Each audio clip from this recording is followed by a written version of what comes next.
Good morning students of BSc part first. मैं doctor Harsh Malhotra, associate professor in physics, आपको physics subject पढ़ाऊंगी। आपके first year के अंदर 3 पेपर हैं बच्चों। फर्स्ट पेपर जो है वो मैकेनिक्स का है, यानी यांत्रिकी का है। सेकंड पेपर जो है वो आपका इलेक्ट्रोमैग्नेटिज्म का है, यानी विद्युत चुंबकत्व का है।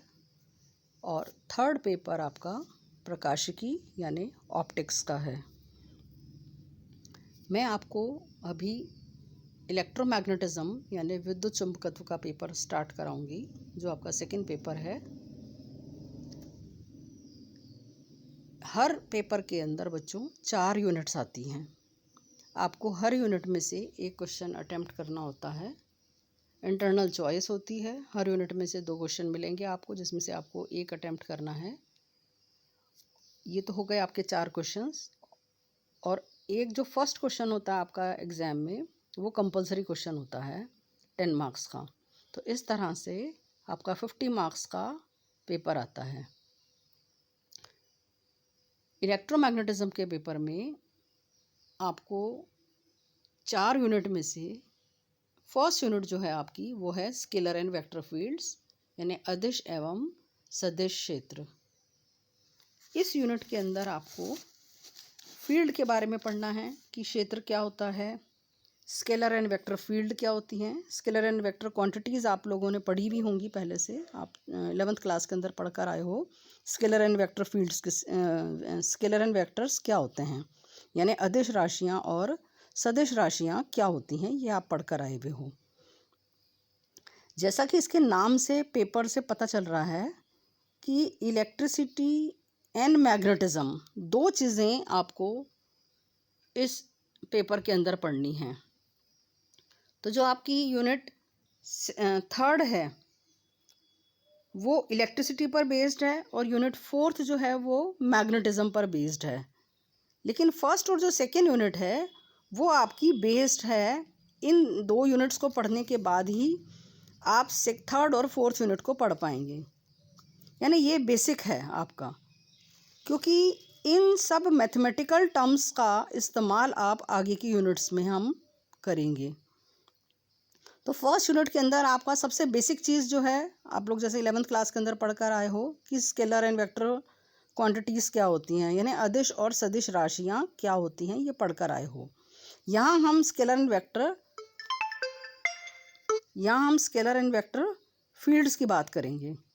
उसके बाद है सेकेंड चीज़ जो है वो है आपका gradient of a scalar field, यानी आपको यहाँ पर पढ़ना है, यानी इस यूनिट के अंदर आपको 3 तरह की चीज़ें आपको पढ़नी हैं। पहली है आपकी, जिसे हम कहते हैं ग्रेडियंट यानी प्रवणता। दूसरी हम पढ़ेंगे इसके साथ साथ जो ग्रेडियंट है वो किसी भी स्केलर फंक्शन का होता है। इसके बाद हम दूसरी चीज़ जो हम पढ़ेंगे वो पढ़ेंगे हम डाइवर्जेंस पढ़ेंगे। डाइवर्जेंस हमेशा किसी वेक्टर फील्ड का होता है। तीसरी चीज़ जो हम पढ़ेंगे वो पढ़ेंगे इसके अंदर हम कर्ल, वो भी किसी वेक्टर क्वांटिटी का होता है। तो 3 मैथमेटिकल चीज़ें हमें इसके अंदर पढ़नी है। पहला पढ़ना है आपको ग्रेडियंट, दूसरा पढ़ना है आपको डाइवर्जेंस, और तीसरा पढ़ना है कर्ल। इन तीनों को हमें इस फर्स्ट यूनिट के अंदर पढ़ना है, जो आपका बेसिक है। यानी इसको पढ़ने के बाद ही इन सब चीज़ों का इस्तेमाल हम आगे की यूनिट्स में, डेरिवेशन में हम करेंगे। सेकेंड यूनिट के अंदर हम क्या पढ़ते हैं, सेकेंड यूनिट के अंदर ये सेकेंड यूनिट जो है आपकी, वो है आपकी field of stationary and moving charge.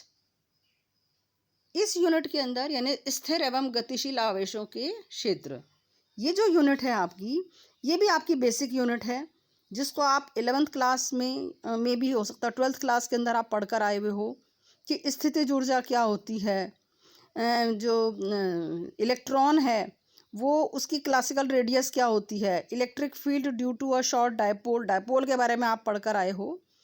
Dipole क्या होता है, इलेक्ट्रिक डायपोल क्या होता है, डायपोल के द्वारा जो उत्पन्न विद्युत क्षेत्र है उसकी वैल्यू क्या होती है, ये सब चीज़ें आपको कहाँ पढ़नी है, इस सेकेंड यूनिट के अंदर पढ़नी है।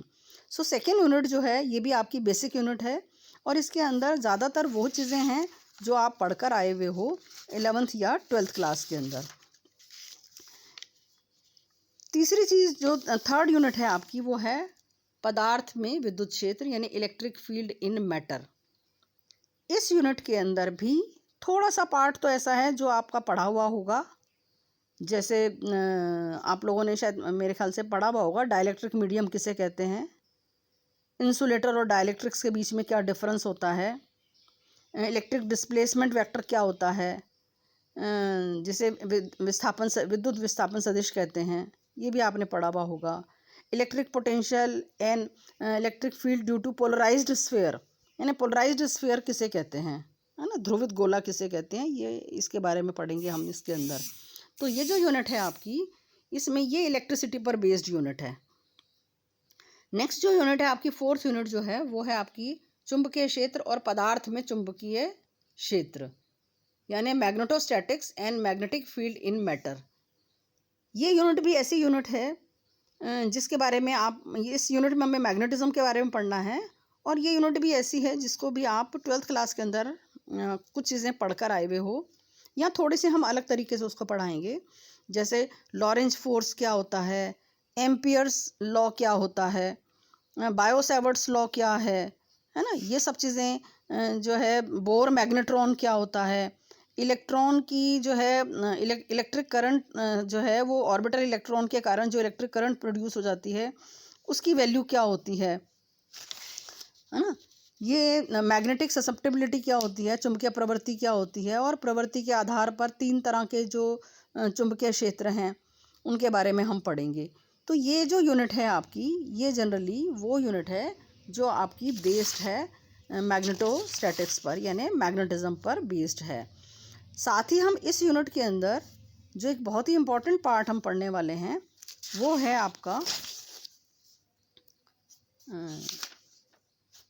इस यूनिट के अंदर हम जो बहुत ही इम्पोर्टेंट पार्ट हम पढ़ेंगे वो है मैग्नेटिक, ये जो एम्पियर्स लॉ है या जो बायो-सैवर्ट्स लॉ है, इन सब की डिफरेंशियल और इंटीग्रल फॉर्म, ये भी हमें इस यूनिट के अंदर पढ़ना है। तो ये है आपका 4 यूनिट का डिस्ट्रीब्यूशन, सिलेबस का डिस्ट्रीब्यूशन है। इस तरह से हम ये पेपर आपको पढ़ाएंगे। तो नेक्स्ट लेक्चर के अंदर, नेक्स्ट वीडियो में हम अपने पेपर की शुरुआत करेंगे, जिसमें सबसे पहले हम फर्स्ट यूनिट को लेंगे, स्केलर एंड वेक्टर फील्ड्स, यानी सदिश और अदिश क्षेत्र क्या होते हैं, और ग्रेडियंट और डाइवर्जेंस और कर्ल के बारे में हम पढ़ेंगे। ये है आपकी यूनिट फर्स्ट। तो नेक्स्ट वीडियो के अंदर बच्चों हम मिलेंगे, इस सिलेबस की शुरुआत करेंगे। तो ये इस फर्स्ट वीडियो के अंदर मैंने आपको तीनों पेपर बता दिए हैं बच्चों, कि 3 कौन कौन से पेपर हैं जो आपको पढ़ने हैं, और सेकंड पेपर जो है इलेक्ट्रोमैग्नेटिज्म वाला, ये मैं शुरू करूँगी, इसको हम किस तरह से पढ़ाएंगे। Thank you so much.